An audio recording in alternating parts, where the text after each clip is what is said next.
சொல்லுங்க கதிர். எங்க இருக்கீங்க? வேறங்க வீட்ல தான் இருக்கேன். இப்பதான் ஃபுட் ட்ரக்குக்கு கிளம்பிட்டு இருக்கேன். சொல்லுங்க. இல்ல, அம்மாக்கு ஃபோன் போட்டேன். ஃபோன் ரிங் ஆயிட்டே இருக்கு, அம்மா எடுக்கவே இல்ல. ஏன் போனை எடுக்கல? அதாங்க எனக்கும் தெரியல. ஃபோன் ரிங் ஆயிட்டே இருக்கு, அம்மா எடுக்க மாட்டேறாங்க. ரொம்ப பயமா இருக்கு. என்ன சொல்றீங்க? அதாங்க எனக்கு ஒன்றும் புரிய மாட்டேங்குது. ஒரு சின்ன ஹெல்ப், நீங்க கொஞ்சம் என் வீடு வரைக்கும் போய் பார்த்துட்டு வர முடியுங்களா? என்ன கதிர், எதுக்கு இப்படி எல்லாம் யோசிக்கிறீங்க? நான் போய் பார்த்துட்டு உங்களுக்கு கால் பண்றேன், சரிங்களா? இல்ல, ஆக்சுவலா அவங்க என்ன வேலையா இருந்தாலும் ஃபோன் எடுக்காம இருக்க மாட்டாங்க. அதுவும் என் ஃபோனா கண்டிப்பா எடுத்துருவாங்க. ஷோ, நீங்க பயப்படாதீங்க. அவங்களுக்கு ஒண்ணுமே ஆயிருக்காது. போன்ல ஏதாவது ப்ராப்ளம் இருந்திருக்கும். ஒரு 5 மினிட்ஸ் இருங்க, நான் உங்களுக்கு கால் பண்றேன்.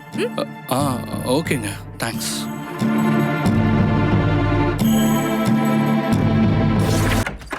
அம்மா,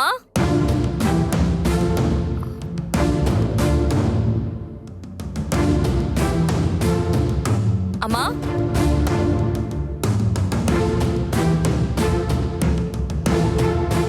அம்மா, அம்மா எங்க இருக்கீங்க?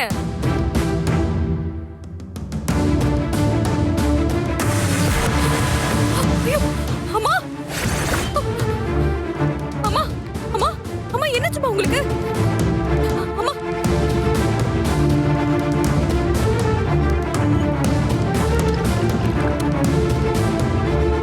அம்மா, அம்மா எழுந்திருக்குமா? அம்மா, ஐயோ, ஐயோ.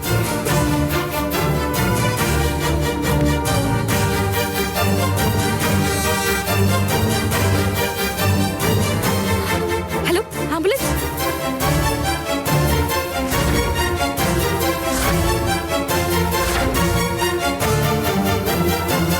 ஹலோ கதிர், அம்மா மயங்கி விழுந்துட்டாங்க.